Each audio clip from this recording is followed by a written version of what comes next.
धाम तुमको बर पहुंचाओ ना एक हमारा काम। तो जो चारधारी हमारे आज पधारे हैं,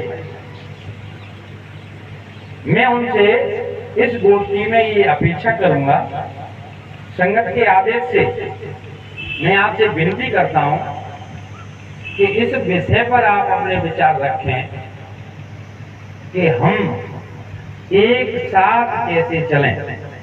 उसमें अपनी बात मैंने पहले ही प्रार्थना की है, व्यक्तिगत बात अगर मैंने कभी उठाई है और उसको थोड़ी देर के लिए रख दें, अपनी न माने, गुरु महाराज की माने, संगत के बीच डाल दें।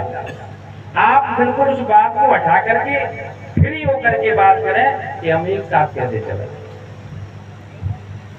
माननीय हमारे टाटधारी जी भी आए हैं, मैंने बहुत लोगों के फोन पर संपर्क किया है, बात भी हुई है, वो लोग यहाँ आए भी हैं, लेकिन मैं उनको जानता नहीं। नाम मोबाइल में है मेरी में, लेकिन मैं नहीं जानता कि ये महान बाप है, हमारे बड़े भाई हैं हमारे, जिनके लिए मैंने कॉल किया था। बहुत लोग आए हैं, तो मैं आपसे ही शुरुआत करता हूँ। आज की गोष्ठी की अध्यक्ष हमारे गुरु महाराज हैं। अपन कभी भी गोष्ठी करते हैं, जब ये हमने स्वीकारा है कि ये मंच लगाए, स्वामी जी महाराज बैठे हैं, फिर गोष्ठी में किसी और को अध्यक्ष बनाने की अपन भूल नहीं करेंगे। जब वो बैठे उनकी सानिध्य में, वो देख रहे हैं, उनसे प्रार्थना करते हैं हम कि कोई राह निकले। शायद चाहने वालों ने राह निकाल ली होगी तो कल दे देंगे, लेकिन कल तक का समय अभी और चिंतन करने का हमारा। तो मैं प्रार्थना करता हूँ आपसे ही कि आप ही आए और गोष्ठी की शुरुआत करें कि भाई भाई में प्रेम मोहब्बत कौन लाएंगे। केमासी से राम स्वरूप जी हैं, ये टाटधारी जी, रूपबाग तहसील पड़ोसी। ऐसे बताइए कितने अभागे हम लोग के अपने परिवार के, अपने भाइयों को नहीं जानते, कभी इकट्ठे नहीं हुए। मौका मिला है,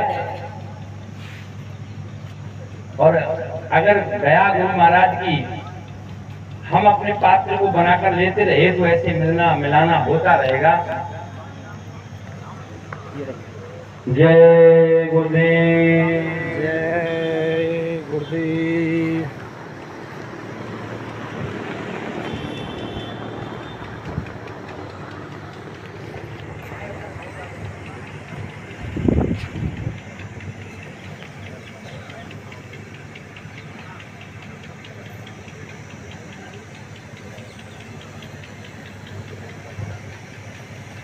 आदरणीय पूजनीय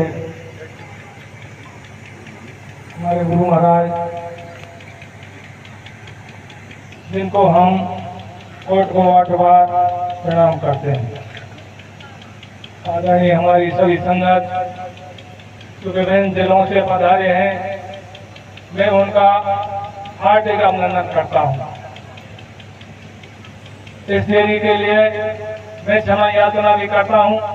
वैसे तो मौज गुरु महाराज की थी, मैं कुछ और चाह रहा था, शुरुआत में आना चाह रहा था, पर मौज ऐसी हुई तो वो बीमार पड़ गया और खांसी इतनी तेज हो गई कि मैं ये सब कहने की लायक नहीं था। तो इसलिए मुझे आज भी बोली मतलब कर लेंगे, पर आप लोगों के दर्शन और गुरु महाराज की तो दया इस तरह आपके पास आई है, तो आप लोगों को मेरे हार्ट की इच्छा थी कि मैं सब सत्संगी भाइयों का दर्शन करूं, क्योंकि जहाँ गुरु महाराज कहते हैं कि जहाँ सच्चार सत्संग इकट्ठे हो जाते हैं तो हम मेरा स्वरूप होता है। तो हम यहाँ तो बहुत संगत को इकट्ठा देख रहे हैं, और वो भी विभिन्न जिलों और विभिन्न प्रांतों से आए हुए हैं। तो मैं सबसे पहले जब राजस्थान की धरती पर उन सब का जो तमाम विभिन्न प्रदेशों से चलकर यहाँ आए हैं इस धरा पर, और इस धरा को मैं बहुत पवित्र मानता हूँ जो इस धरा पर यह कार्यक्रम हो रहा है, और मैं उनका हार्दिक अभिनंदन करता हूँ। और हमसे कोई किसी भी प्रकार की गलती हो जाए तो मैं उसकी क्षमा याचना राजस्थान संगत, बागपत संगत, धौलपुर संगत, करौली संगत और विभिन्न जो संगतें हमारी उनकी सबकी तरफ से मैं माफी मांगता हूँ। इसके साथ ही जो ये आपका कार्यक्रम चल रहा है, मुझे बहुत हार्दिक खुशी हुई है कि इस तरह का ये कार्यक्रम जो हमारे भाई ने प्रयास किया है, मैं उनको बहुत हार्दिक दिल से अभिनंदन करता हूँ। मैं गोपी जी की जो पिताजी का देहांत हुआ था, मैं उसकी पगड़ी रस्म में भी जाना था, करूँ क्या? मतलब ऐसी परिस्थितियां पैदा हुई कि माँ तो छोड़ो, पर यहाँ भी नहीं। अब गुरु महाराज की मौज कल से हुई और मैं आपके बीच में सब लोगों का दर्शन कर रहा हूँ। मैं अपने को बहुत सौभाग्यशाली मानता हूँ जो ऐसा समय हमको मिला और आप सब लोगों का दर्शन हो रहा है। इससे बड़ा सौभाग्य क्या होगा? और मैं आपके बीच में मैं तो कुछ जानता नहीं, क्योंकि यहाँ बड़े बड़े विद्वान और हमारे बड़े बड़े भाई सत्संगी जो बहुत आध्यात्मिक साधना में पूर्ण है, वो सब पधारे हुए हैं और गोष्ठी में, और जो ये मतलब कार्यक्रम चलाया है, ये तो बहुत ही अद्वितीय है। वैसे ऐसा कोई इतिहास नहीं आज तक का कि जो कोई भी महापुरुष अपना काम अधूरा करके छोड़ के चला गया हो। तो हमारे गुरु महाराज तो बहुत पूर्ण है। गुरु महाराज ने नासिक में वहाँ मतलब जो संकल्प किया था, इस तरह का भजा उठा करके गुरु महाराज ने, हुआ मैं चौपाई तो जानता नहीं, पर वह भजा उठा कर चौपाई किया था कि जब तक मैं निशाचरों का वो निकाल लूंगा, नाम की चौपाई बोली थी, तब तक मैं बैठूंगा नहीं। और सब हमारे जितने भी सत्संगी भाई थे, भाई बहनों ने सबसे ये संकल्प लगाया। तो जब गुरु महाराज ने संकल्प लिया है, तो क्या वह काम अधूरा रह जाएगा? हमको इस पर पूर्ण विश्वास है, वो काम किसी भी कीमत में अधूरा रहने वाला नहीं है। कोई भी दुनिया की ताकत उसको रोक नहीं सकती। मालिक का काम पूरा होगा, परिवर्तन होगा, कोई उसको रोक नहीं सकता। अब रही बात यह है, ये तो गुरु महाराज की मौज है, ये भी मौज और मर्जी से सारा का खेल हो रहा है। हम लोगों से पहले किया था जगह जगह आसन बना लो आप, पर हम लोगों ने मतलब आसन नहीं बनाए। बहुत बड़ी गलतियां हमने की, हमने आज इसको नहीं माना। तो गुरु महाराज ने ये अपने अपने स्वार्थ के नाते और तमाम लोगों ने आज आसन बना लिए, तो काम तो गुरु महाराज को कराना है। अब वह तरीका है, समय जब आएगा तो आश्रम किसके होंगे? अरे भाई हमारे तो सत्संगी भाइयों के हैं, और उनके पास मसाला क्या है? कोई जय गुरुदेव नाम को छोड़कर और कोई बात बता दो।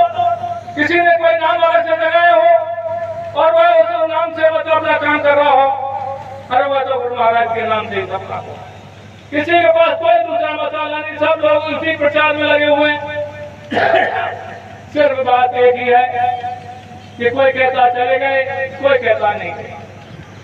अब ये तो समझना चाहिए, ऐसी घड़ियां बहुत आती हैं जब महापुरुषों ने बड़ी विचित्र लीलाएं खेली हैं और अपनी लीला अपने हिसाब से खेल करके और जब समय पाया तो उसका फल भी आया। और तमाम भक्त भी जो मतलब जो गाय हनुमान जी होंगे जब कितने भक्त उसमें छटनी हुई। गुरु महाराज ने भी कहा था कि जब वो वक्त आएगा तो 17 साल के आदमी भी वो चूली पर चढ़ जाएगा, वो भी नहीं हटेगा। तो वो तो हमको सब बातें ध्यान रखनी है। गुरु महाराज ने सत्संग में ही सबसे पहले एक बात कहते थे कि बच्चों बड़े ध्यान से सुनना, कोई शब्द छूट न जाए। और जब मतलब फिर उसके बाद गुरु महाराज ने सत्संग में ही शब्द डाल देते थे।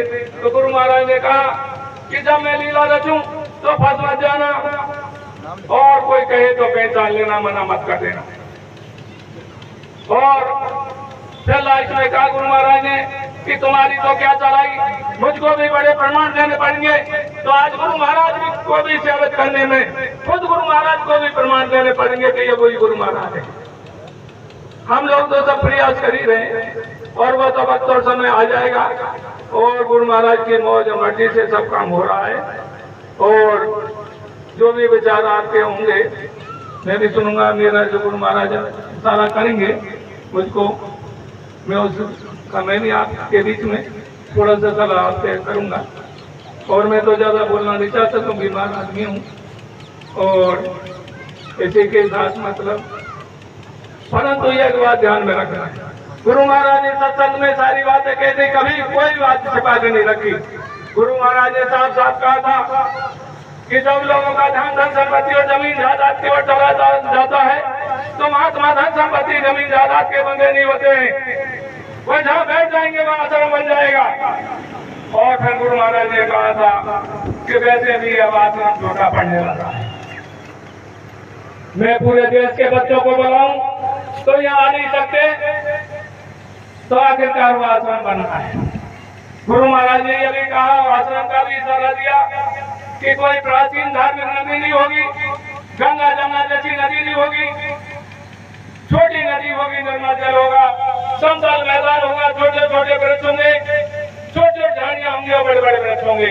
ये गुरु महाराज ने इशारा कर अब उसकी जगह नहीं खोली, ये उनकी मौज है। वह तो काम उनका तो सब तैयार है, वह तो अपने काम में लगे हुए हैं। और गुरु महाराज ने साफ कहा था कि मुझे यहाँ परिवर्तन नहीं करना है, मुझे पूरे विश्व का परिवर्तन करना है, तो मैं मुझे कहाँ कैसी कैसी जगह बैठ करके मुझे और क्या क्या काम करना है, तो हम सब लोग इसको समझते हैं।